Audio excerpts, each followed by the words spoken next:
પાસેથી આ મોટિવેશન આજ સુધી હજી કોઈને આપ્યું નથી આફ્ટર પોડકાસ્ટ. હું બધાનો પોડકાસ્ટ લઉં છું. આપણે મને થોડું કહીને વધારે ઝડપી પાડ્યો છે. તો મારે કોઈના બૂચ નહોતા મારવા, મારે કોઈને ખોટું નહોતું લગાડવું. મારે ભાઈ વ્લોગ બનાવે છે ને બહુ સરસ સરસ બોલો છો. હા, તમે હોસ્ટ જોરદાર છો. हाय फ्रेंड्स, मैं हूं आपका होस्ट और दोस्त धवल पटेल. आपका बहुत बहुत स्वागत है मेरे यूट्यूब चैनल डीपी व्लॉग में. तो अगर आप चैनल पर नए हो तो चैनल सब्सक्राइब करके बेल आइकन दबाना बिल्कुल मत भूलना. अभी मेरे साथ है गुजरात के जाने माने पॉडकास्टर प्रदीप असोरा. तो welcome to my YouTube channel. Hi, કેમ છો બધા? મજામાં? ભાઈ વ્લોગ બનાવે છે ને બહુ સરસ સરસ બોલો છો. હા, તમે હોસ્ટ જોરદાર છો. ઓકે, આજે મળ્યો, બહુ મજા આવી. અમે આજે એક ઇવેન્ટમાં મળ્યા હતા જ્યાં મને મોકો મળ્યો હતો થોડુંક જજ કરવાનો. થોડું આમ તો થોડું એકદમ થોડું છું ટેલેન્ટ રાઉન્ડ માટે. યસ યસ યસ, ખાસ કરીને એમાં પણ એક્ટિંગ રાઉન્ડમાં.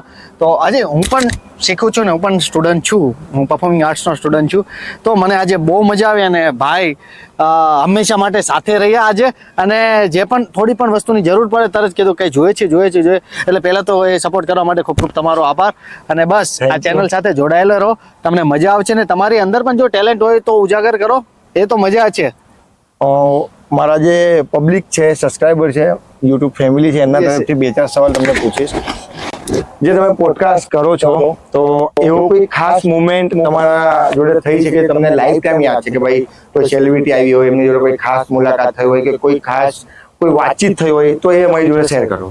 પોડકાસ્ટ ઘણા બધા કર્યા છે. એટલે કેવું કહેવાય કે હરેક પોડકાસ્ટ છે ને બહુ ઇમ્પોર્ટન્ટ હોય છે. એનું કારણ એ છે કે હરેક માણસની જર્ની અલગ અલગ હોય છે, એની પોતપોતાની મહેનત અલગ હોય છે, પોતપોતાના એફર્ટ્સ અલગ અલગ હોય છે. એટલે મને તો છે ને હરેક પોડકાસ્ટમાં મેં આજ સુધી હું કહી નથી શકતો ઓનેસ્ટલી કે આ મારો ફેવરિટ છે, મારા ફેવરિટ 5-6 નીકળી શકે.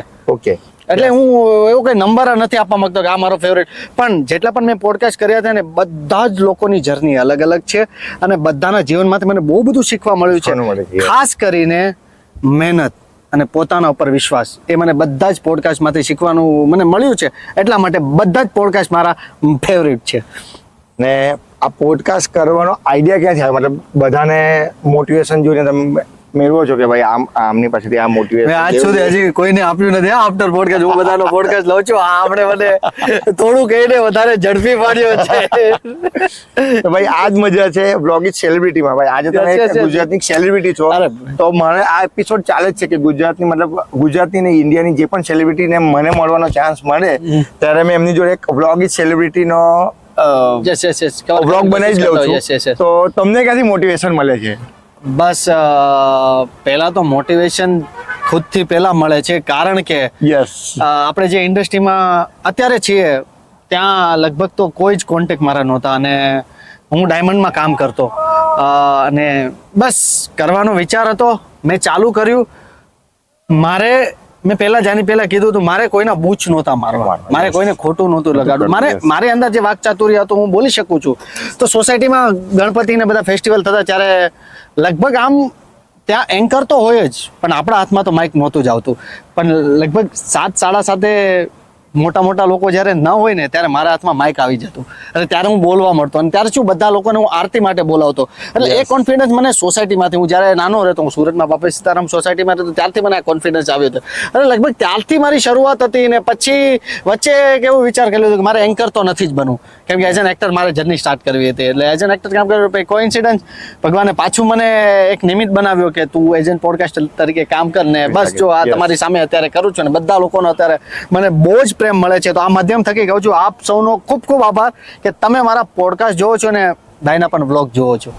ભાઈ આજે મતલબ એમના પોડકાસ્ટ ખરેખર જોવાની બહુ જ મજા આવે છે અને ગુજરાતની જે જનતા છે તે એમને ખૂબ પ્રેમ આપે છે. મતલબ ખરેખર એમના મોટિવેશન અને એમને જે સવાલો હોય છે ને ભાઈ, હું એમને સવાલ ભલે આજે પૂછું છું કે એમની પાસેથી થોડું ઘણું ઇન્સ્પિરેશન લઈને જ પૂછું છું.